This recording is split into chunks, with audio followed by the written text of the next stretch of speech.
Ngayon po ay isi-share ko po sa inyo kung paano magluto ng masbush laham Arabic foods. So, bago ko po isi-share sa inyo, please like and subscribe and click the notification bell below para updated po kayo sa mga videos ko. So, ngayon sisimulan na natin magluto ng masbush laham. Audio Jungle.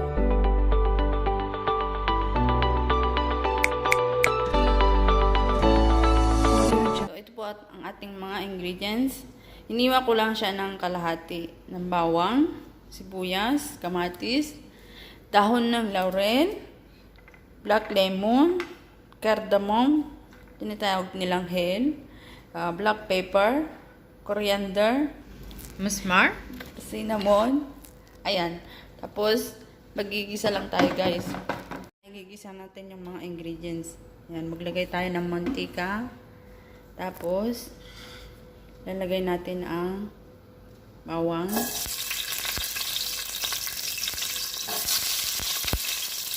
Ang sibuyas.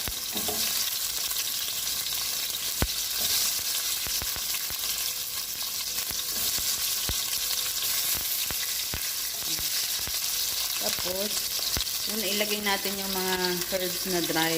Mga black lemon, basil leaves, cinnamon, coriander powder, black whole pepper, saka cardamom. Ayan lang natin siyang pumula ng konti para maano yung amoy. Ayan. Tapos, isusunod na natin yung kamatis.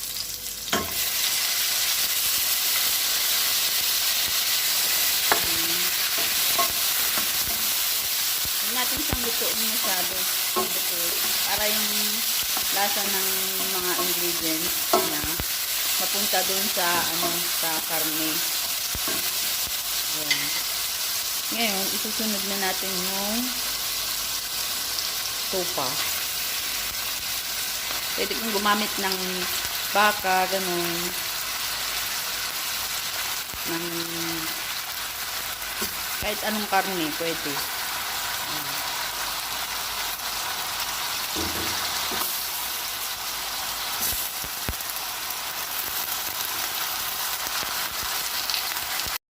Mix lang natin siya para matanggal yung konting dugo. Konting-konti lang. Tapos lalagyan na natin siya ng tubig. Yung mawala lang yung ano niya, yung parang pagka-fresh niya. Yun. So, yun po, natanggal na yung mga konting dugo-dugo niya. Pwede na natin siyang lagyan ng tubig para pakuluan natin siya hanggang lumambot. Tapos, dinadagdagan ko lang siya ng turmeric para yung amoy pa niya mawala yung amoy ng shape ng tupa, ng lamp. Ayan, tsaka asin.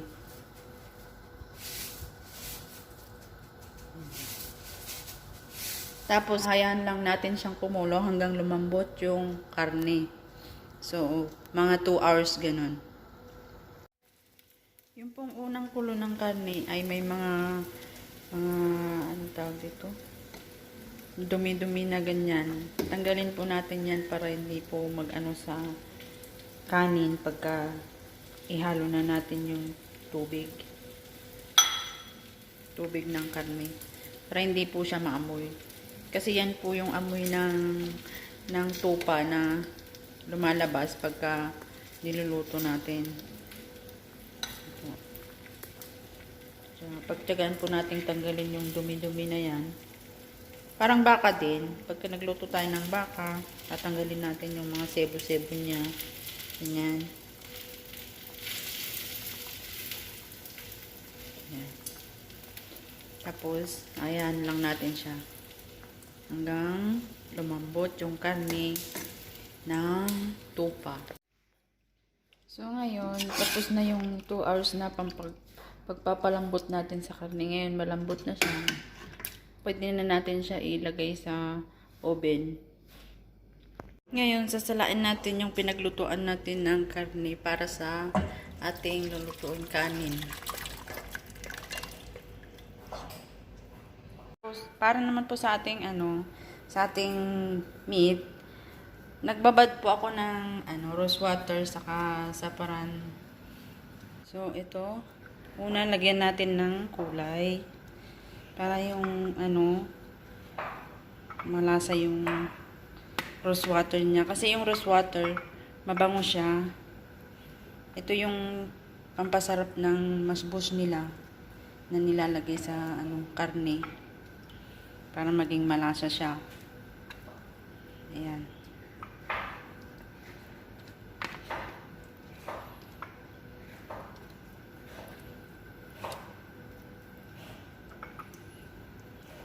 Ayan po. Cinnamon. Maganda po ang cinnamon sa sa meat ng sheep. Kasi kumbaga may amoy siya, matatanggal po yung amoy niya habang tinutos natin sa oven. Tapos naglalagay rin ako ng hale or cardamom para din sa amoy ng tupa para matanggal siya. Ayan. Kahit gaano po karami yan, wala mong problema. Tapos, asin.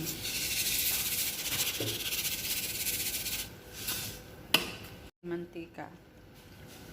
Para mag-toasted siya masyado sa loob.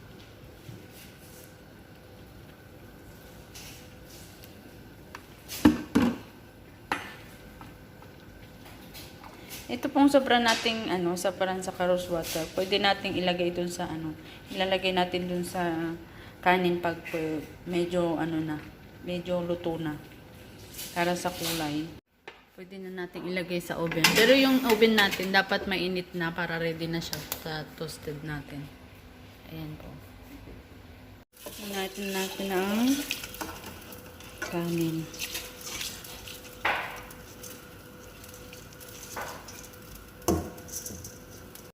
Sinala natin na pinaglutuan ng kanin. Kung kulang po yung tubig natin, pwede po tayong magdagdag ng tubig na mainit. Kasi yung kanin natin, yung rice natin is medyo marami, kaya kailangan niya ng tubig. Kailangan yung rice natin, lubog siya sa tubig. Para medyo siya.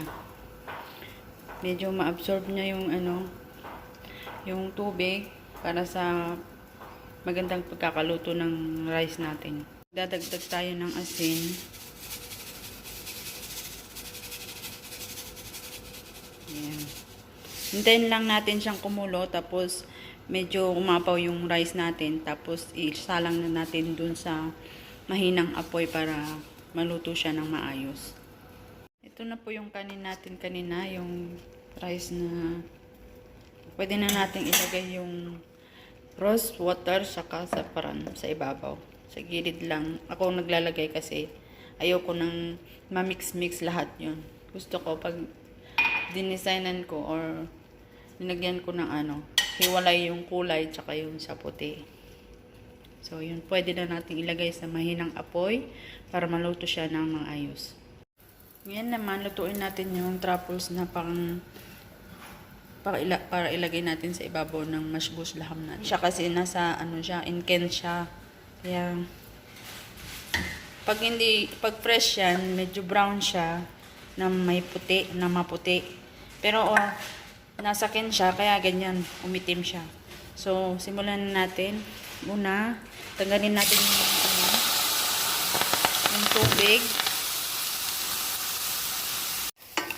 So, yun nga, natanggal na yung tubig-tubig niya. Pwede na nating hanguin. Ulit. Tanggalin natin para magigisa na tayo ng sibuyas. Ganito po karami kailangan nating sibuyas para sa ating truffle. Ayan. Sulit sa ating paghiwa. Ayan.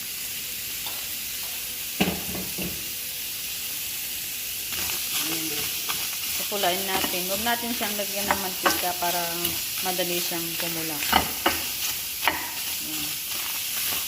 lang natin siyang haluin hanggang pumula. Saka na tayo maglalagay ng mantika pag pumula na siya. Ayan po, pwede na natin lagyan ng olive oil or kaya mantika kung wala kayong olive oil.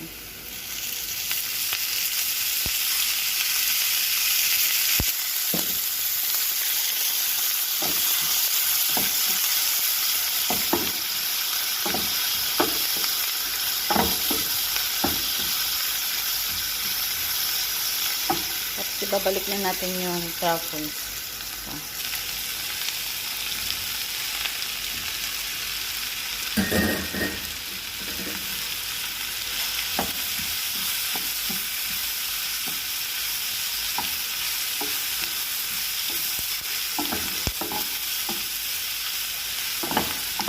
Ngayon, maglalagay na tayo ng mga spices natin.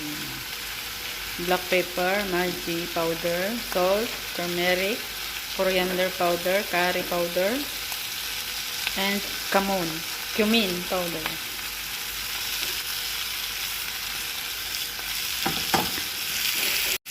Haluin natin ito.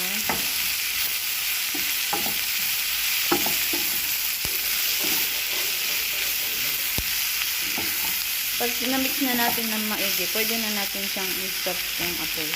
Tapos na siya. Ayan. Ganun lang po kadaling lutuin yung truffles ng pang-masbos natin. Ayan.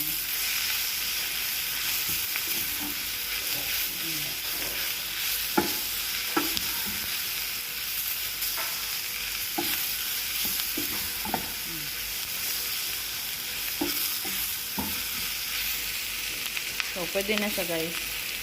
Pwede na siyang,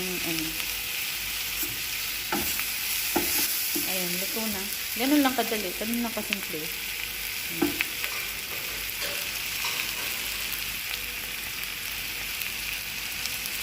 Para naman po sa ating dakos, yung sinasabi nilang dakos dito. Mag-blender lang tayo ng, ng kamatis. Ayun. Natin siya ng konting tubig.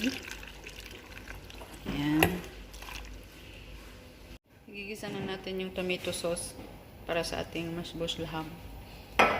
Naglalagay lang po ako ng ng bawang tsaka konting luya para sa sauce.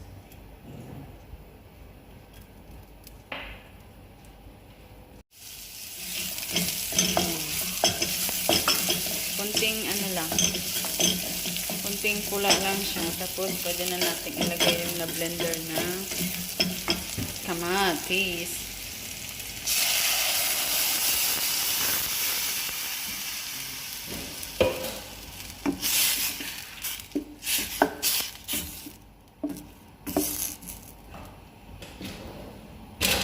Tapos black pepper powder.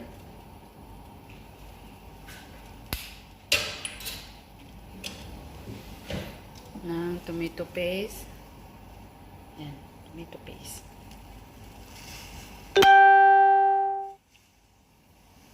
Tapos, cumin powder. Konti lang siya. Tapos, syempre, hindi mawala ang asin. Ayan. Kumustahin naman natin yung ating meat, di ba? Ang ganda ng pagkaka-roast niya. Ganyan po dapat. Para maganda po sa ating kanin. So, yun po. Luto na ang ating masbos laham. Pwede na natin siya ilipat sa, lagayan. Diba ang ganda ng pagkakaluto ng kanin? Diba? Mahaba siya.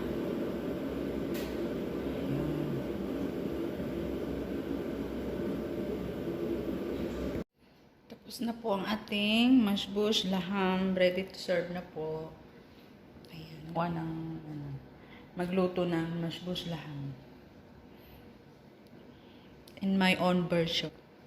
Na walang nagturo sa akin. Yan lang. So, salamat. Thank you guys. Sana nagustuhan nyo. Please subscribe to my channel.